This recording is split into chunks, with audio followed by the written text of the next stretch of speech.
Hola, bienvenidos. Hoy vamos a hablar del movimiento circular uniforme. De nueva cuenta, aquí vamos a hacer una transposición de los elementos geométricos o de la geometría. Nos vamos a ir a la cinemática. ¿Cómo se logra esta transposición de la geometría en cinemática? Bueno, por el procedimiento de transformar los parámetros descriptivos de parámetros fijos a funciones del tiempo. En ese sentido, están variando en el tiempo, dependen del tiempo. ¿Cómo lo vamos a lograr en el caso del movimiento circular uniforme? Bueno, vamos a introducir una descripción del movimiento que nos facilite esa transición. Escribimos el círculo y localizamos un punto fijo en la circunferencia. Vamos a suponer que tiene radio R y que este es el ángulo θ. Vamos a irnos pues de coordenadas cartesianas, porque aquí vamos a poner su coordenada cartesiana. Nos vamos a ir a las coordenadas polares. Del dibujo es inmediato que X es este segmento, que es el cateto adyacente, y este segmento es Y, que es el cateto opuesto. Por lo tanto, de inmediato vemos cuál es la relación que hay. X va a ser igual a R coseno de θ, cateto adyacente, y Y va a ser igual a R seno de θ, cateto opuesto. Si hubiéramos utilizado otras convenciones, podría ser aquí el seno y aquí el coseno, pero nos vamos a tener a las que ya hicimos. De aquí notamos que en el movimiento circular se mantiene constante el radio. Entonces es un movimiento esencialmente unidimensional, aunque se desarrolle en dos dimensiones, en este caso las dimensiones X y Y. Nada más va a depender del tiempo el ángulo.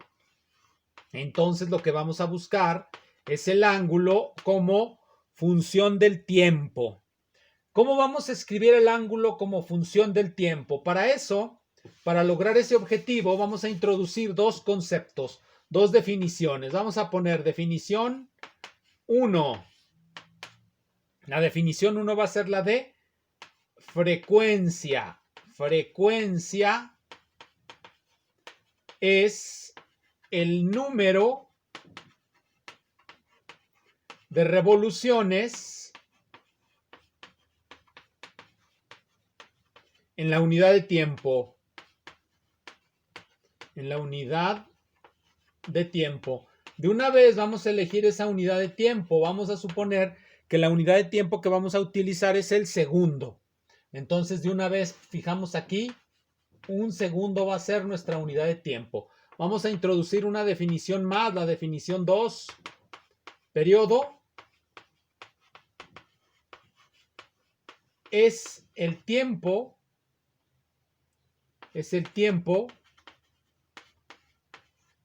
transcurrido en lo que el sistema ejecuta una revolución. Por revolución, pues nada más entendemos, para que no se asusten, por revolución lo único que vamos a entender es una vuelta completa alrededor de la circunferencia. Entonces estas van a ser nuestras dos definiciones y como ven son definiciones numéricas, nos definen un número, un tiempo. Entonces vamos a colocarle símbolos a esas definiciones. Vamos a decir que nu es la frecuencia, como se suele utilizar esa letra griega, nu, y que T mayúscula, es o va a ser el periodo. Entonces esa va a ser la nomenclatura. ¿Cómo le vamos a hacer para descubrir cuál es la relación entre frecuencia, periodo y ángulo? Porque tenemos tres variables, frecuencia, periodo y ángulo. Nosotros podríamos utilizar un análisis dimensional, pero vamos a hacerlo de otra manera. Vamos a suponer que podemos hacerlo mediante simples tablas y observaciones y apelar a las definiciones. Vamos a hacer una tablita Vamos a hacer una tablita. Muy sencilla la tabla en la que vamos a tabular los valores de la frecuencia y el periodo. Entonces nosotros podemos definir, digámoslo así, un periodo de, digamos, un segundo. Si el periodo de nuestro sistema es de un segundo, ¿cuál será su frecuencia? Esa es la pregunta. Ahora apelamos a las definiciones. Periodo es el tiempo que se tarda en dar una revolución. En este caso estamos diciendo que da una en un segundo. Por definición, la frecuencia es el número de revoluciones en la unidad de tiempo. Quedamos que en este caso la unidad de tiempo era el segundo. Por lo tanto, en un segundo, ¿cuántas vueltas da? ¿Cuántas revoluciones da? Pues una. Y no le pongo unidades porque no sé cuáles son las unidades. Vamos a la que sigue. 2 segundos. Nuevamente hacemos el razonamiento. En 2 segundos va a dar, el periodo es el tiempo que tarda en dar una revolución. Entonces, si su periodo es de 2 segundos, quiere decir que da una revolución en 2 segundos. En un segundo, es decir, en la unidad de tiempo, habrá dado un medio de revolución.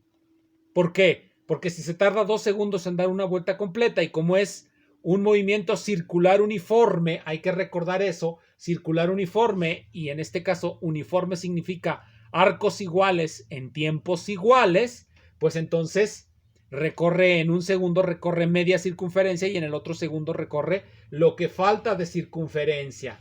Podemos dibujar aquí la circunferencia y notaremos que en un segundo ya recorrió esto y en 2 segundos ya recorrió esto. Ahora pongamos 3 segundos. Bueno, pues en un segundo habrá recorrido un tercio, en 2 segundos habrá recorrido otro tercio y en 3 segundos habrá recorrido toda la circunferencia.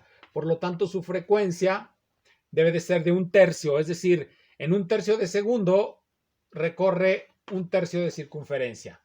Entonces ya de ahí se ve claro cuál es la relación, se puede continuar, pero solamente sería para convencernos. Sabemos entonces que la frecuencia es el inverso del periodo y por lo tanto ya sabemos cuáles son las unidades de la frecuencia. 1 sobre segundo. A las unidades 1 sobre segundo se les pone el signo HZ y se les llama Hertz. Entonces nosotros ya tenemos nuestra relación entre frecuencia y periodo, pero lo que nos interesa realmente es relación, aquí lo voy a poner, relación entre ángulo, frecuencia y periodo.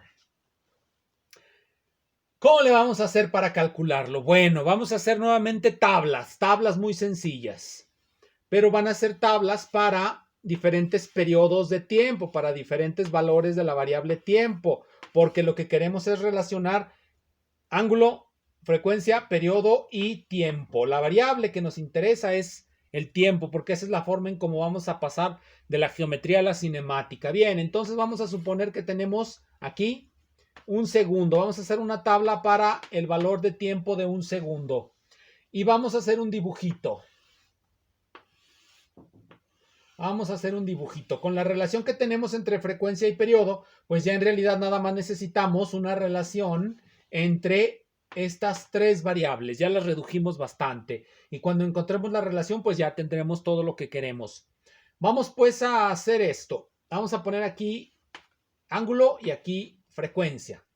Vamos a suponer que tenemos una frecuencia de 1 Hertz. Y vamos a ponerle aquí 0, pi medios, 2 pi medios, 3 pi medios y por supuesto 4 pi medios, cuando ya dimos toda la vuelta. Bien, entonces, 1 Hertz. ¿Qué significa la frecuencia? Debemos recordar la definición. La frecuencia es el número de revoluciones u oscilaciones en la unidad de tiempo. Si estamos diciendo que tenemos 1 Hertz, quiere decir que en la unidad de tiempo damos una vuelta completa. ¿Dónde estará el ángulo cuando la frecuencia vale 1 Hertz? El ángulo evidentemente va a estar en 2pi. Ahora vamos a suponer que son 2 Hertz. ¿Qué significa 2 Hertz? Bueno, que da 2 vueltas en la unidad de tiempo. 1, 2, 4pi. Y ahora pongamos 3 Hz. Ya creo que es obvio lo que va a salir aquí, 6pi. Entonces tenemos de inmediato que para un segundo la relación entre la frecuencia y el periodo, digo la frecuencia y el ángulo, es 2pi nu. Pero eso vale para un segundo. ¿Y para 2 segundos cuánto valdrá? Bueno, pues nos vamos a dar cuenta que en 2 segundos a 1 Hz va a estar en 4pi, va a estar en 8pi y va a estar aquí en 12pi. ¿Qué significa eso? Bueno, que en realidad nuestra relación es 2pi nu t. Entonces ya hemos encontrado la relación. Bueno, esto es heurística. Por eso se llama esto heurística, porque lo hacemos a través de conjeturas. Entonces nuestra conjetura la vamos llevando a cabo, la vamos sacando adelante a través de cuadros como esto. Bueno, eso es lo que hacemos. Podríamos hacerlo de una manera más sistemática, tal vez, pero solamente a posteriori, una vez que reflexionamos sobre lo que estamos haciendo. Entonces ya tenemos las ecuaciones para el movimiento circular uniforme. Las ecuaciones que nos dan la posición coseno de 2pi nu t más la fase inicial. Esta nos define la fase inicial a t igual a 0. ¿Qué quiere decir? Ahorita les explico qué es eso de la fase inicial. Generalmente a t igual a 0 comienza el movimiento. En ese punto está fijo el móvil. En el punto t igual a 0 el móvil está fijo. Cuando colocamos aquí t igual a 0 nos va a quedar x0, por supuesto es un punto fijo, es coseno de teta 0. Y y0 va a ser igual a r seno de teta 0. Este es un punto fijo, es el punto en donde empieza el móvil su movimiento. La partícula se empieza a mover a lo largo de la circunferencia a t igual a 0 y se encuentra en este punto. Puede ser 0 el punto o puede ser cualquiera sobre la circunferencia. Como ustedes pueden ver, generalmente no va a ser 0 siempre. Nunca va a ser 0 realmente porque siempre va a estar en algún punto sobre la circunferencia y no va a pasar por el origen. Es decir, esto nunca va a ser simultáneamente 0. Bien, ahora nos corresponde calcular la velocidad. ¿Cómo vamos a calcular la velocidad? La velocidad es un vector.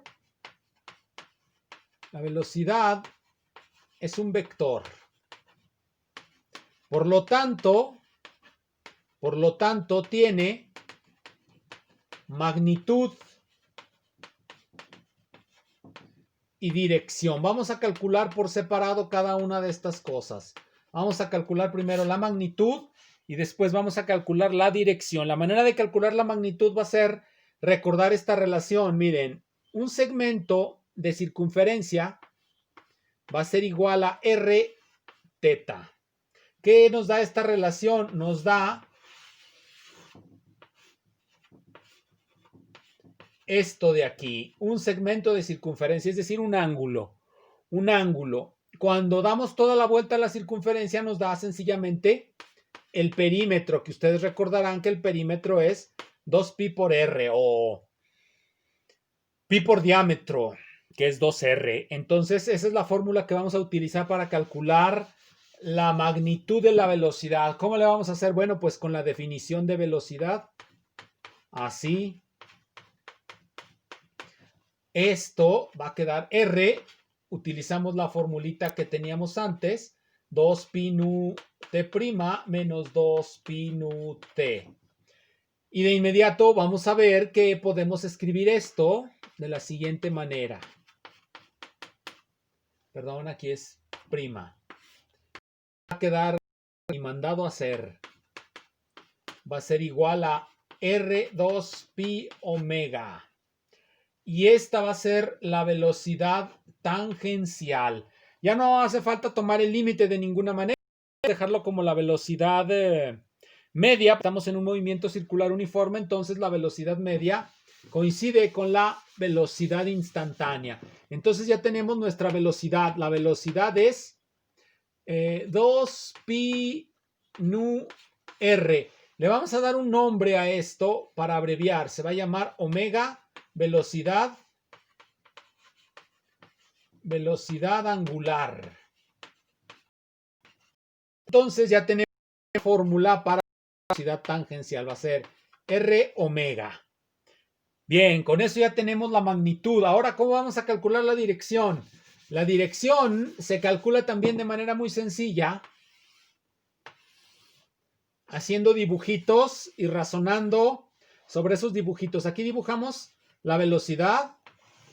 La información direccional de la velocidad nos la van a dar estas flechas. En este punto, que es θ igual a 0, nosotros notamos que la velocidad por x pues es necesariamente 0 porque el móvil no va hacia acá. Pero la velocidad por y, bueno, vamos a suponer, va hacia arriba, que es r omega porque ya dijimos que es magnitud. En este punto, la velocidad cuando θ es igual a pi medios, notamos que la velocidad por x ya no es 0, pero es menos r omega porque va hacia la dirección en donde es negativo la velocidad. Y b de y pues necesariamente va a ser 0, porque si fuera diferente de 0, seguiría subiendo, pero ya no sube. Y en este punto, ¿cómo va a ser? Bueno, en este punto nuevamente la velocidad por x es 0, porque ya no se desplaza hacia allá, pero la velocidad por y, como viene hacia abajo, pues va a ser menos r omega. Y en este punto notamos nuevamente que la velocidad por x ahora es positiva, pero la velocidad por y ahora es 0. Inmediatamente vemos esto y notamos que podemos acomodarlo de la siguiente manera. Vean los resultados. Da 0, da r omega, da r menos r omega, da 0. Da 0, da menos r omega. ¿Qué fórmula podemos encontrar a partir de estos datos? ¿Qué fórmula podemos conjeturar? Porque de eso se trata. Vamos a conjeturarla. Vamos a tratar de conjeturarla. Entonces, la velocidad por x va a ser menos r omega seno de omega t. Y la velocidad por y va a ser r omega coseno de omega t. ¿Por qué con seno y coseno? Bien, recordemos nuestro dibujo. Aquí, en este punto, b de x debe de ser 0. Y el seno, para t igual a 0, el seno de 0, pues es 0. Entonces este es 0. Coseno de menos, le puse por eso el signo negativo aquí. Y este es 1, por lo tanto es r omega. Y si le seguimos, vamos a descubrir que efectivamente encontramos, pues, que estas fórmulas nos reproducen la dirección y la velocidad de la partícula. Por lo tanto, con ello tenemos la expresión cartesiana de la velocidad.